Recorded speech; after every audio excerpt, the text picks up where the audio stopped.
Companions were the feature that immediately got me excited for Blackwood, and I know it's the same for some of you. I was lucky enough to get the chance to check out Companions and play around with them on an early access preview server, and I know everyone had a lot of questions, including me, so hopefully I can answer some of them in this video. Before we dive in, keep in mind that I can't talk specifics about numbers and stats because this was an early testing server.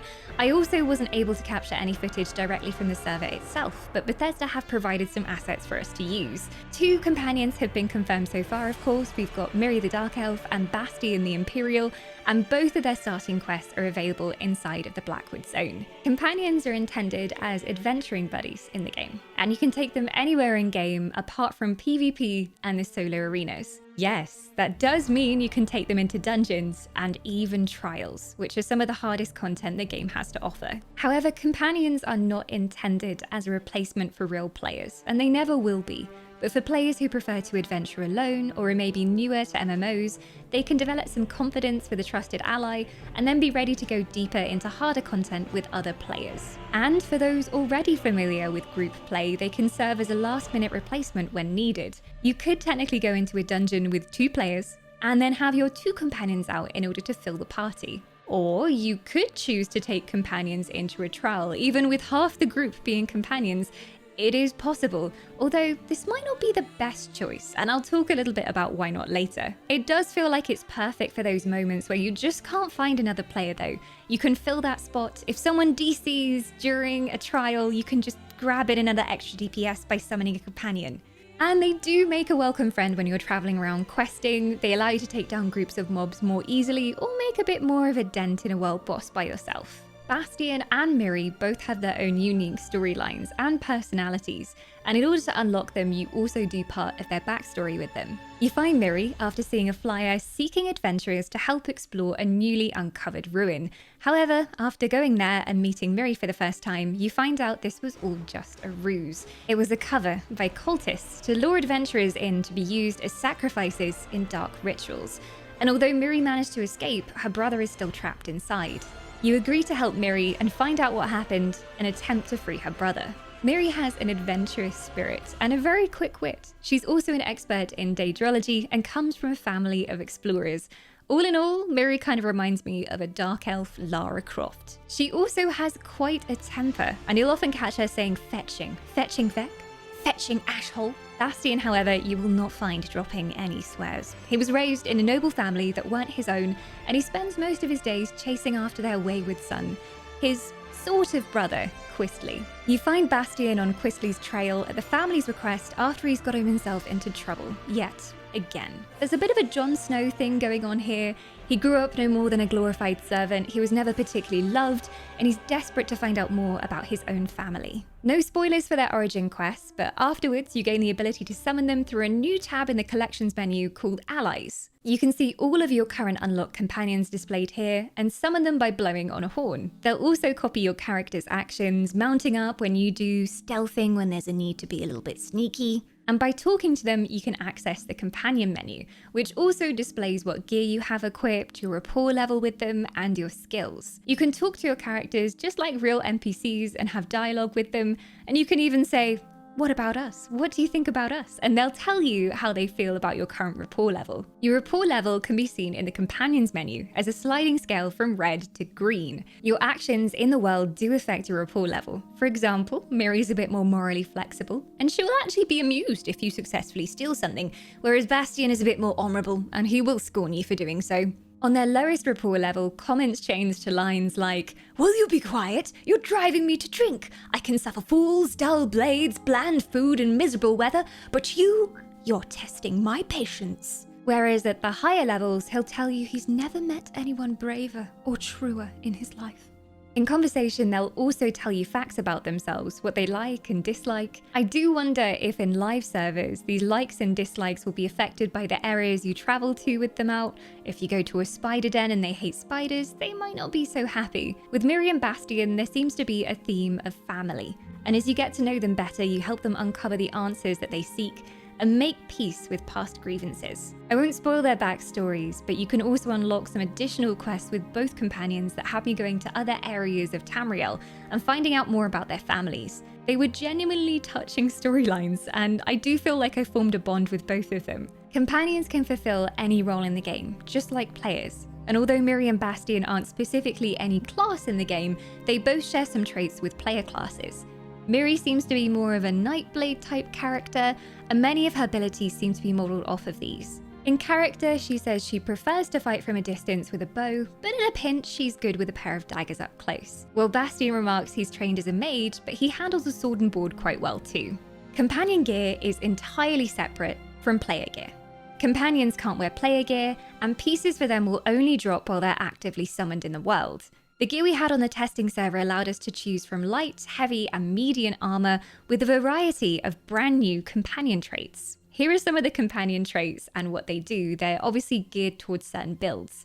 So we have aggressive, which increases damage done, augmented, which increases the duration of all buffs, bolstered, which reduces the damage taken, focused, which increases the critical strike rating, prolific, which increases the ultimate generation rate, quickened, which reduces the ability cooldowns, shattering, which increases penetration, soothing, which increases healing done, vigorous, which increases max health, so it's quite easy to see which traits are meant for which kind of setups, be it tank, healer, or DPS, and overall the companion system for gear feels like a simplified version of the player one.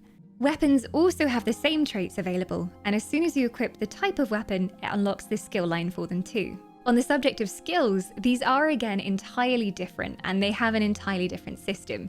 You will recognize some of the abilities as themed after existing skills, but they often have different requirements and cooldowns.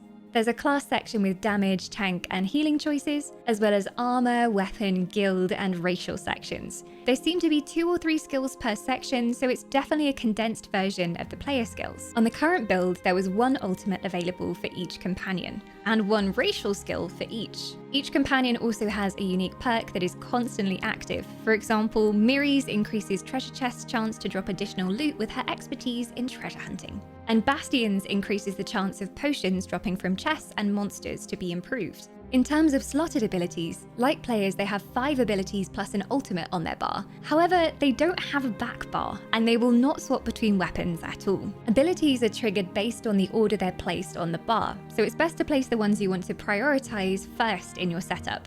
On the testing server, our companions could level from level 1 to level 20, unlocking new abilities as they went. Whether this cap is going to increase later remains to be seen. Those of you who are interested in customizing your companions are in luck. You can change your costumes, mounts, and appearance from anything your character has unlocked already on your account. There is also the option to dye and choose armor styles at the station, although this wasn't fully working on the test build that we were playing, but we could see that the option was there to do it.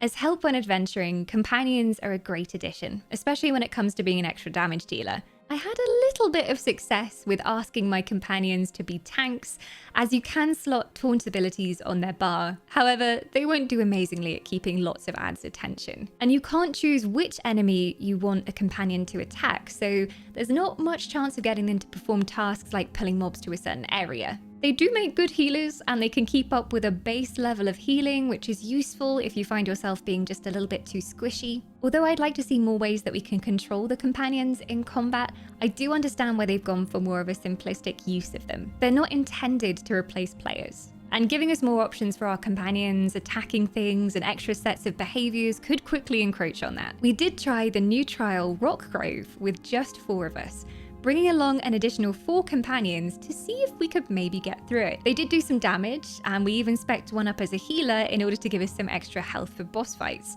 But when we did get to bosses that required off-tanking and the use of mechanics to cleanse status effects, the companions really started to struggle. And honestly, I'm glad. The companion system is not designed in a way that takes away from those really special group experiences. The devs said there were some mechanics that companions just can't handle. But they do a good job of filling holes in groups when you're really seriously struggling to find an extra DPS or an extra healer or tank. So I've already had some questions from the community about companions since I told everybody I was playing on the server. So here we go. Can they die?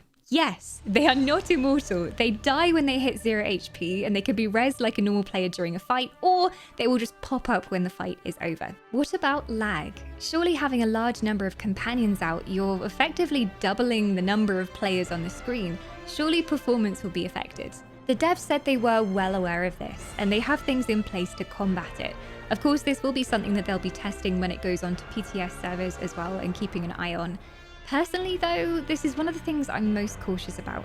With the companion system, it's not just a performance aspect, but it also affects my immersion. I've always found ESO to be a very immersive world, and I'm concerned that seeing a million Bastians and Mirris running around might affect that as well, especially after going through long emotional storylines with them and you see one around every corner. Will that impact how special your relationship feels with them? Speaking of relationships, from day one, the main question I've been hearing is, can we romance the companions? The devs have said, not from launch, although they have neither confirmed nor denied that it will be an option later on. And they did mention that when it comes to sexuality, ESO is such a diverse place that they're never going to stand in the way of romancing exactly how you want to. So fingers crossed for some romancing sometime in the future. How do companions affect the XP you earn? Companions earn experience just like players, but it's part of a separate XP pool. They don't steal any XP from the player, so your character isn't losing anything by having them out. It's just an additional perk. Are the companions affected by my CP? Companions are not affected by champion points. They gain their powers and their effectiveness through gear and abilities in their loadout instead. Do companions have an effect on the main storyline and quests? The main stories are more focused on the player and their own personal adventures. There's not really a crossover between the companion storylines and your player's storyline. Players are just involved in both of them. And that's about it. I really enjoyed using the companion system, and I hope it will be even more useful as it's balanced and added to. If you have any questions that weren't answered in this video, make sure to leave them in the comments below and I'll do my best to answer every single one. If you want, you can even catch me live on Twitch and ask all of your companion related questions anytime on twitch.tv/dawnwhisper. But for now, thanks for watching, and as always, kindest regards from your Elven Queen.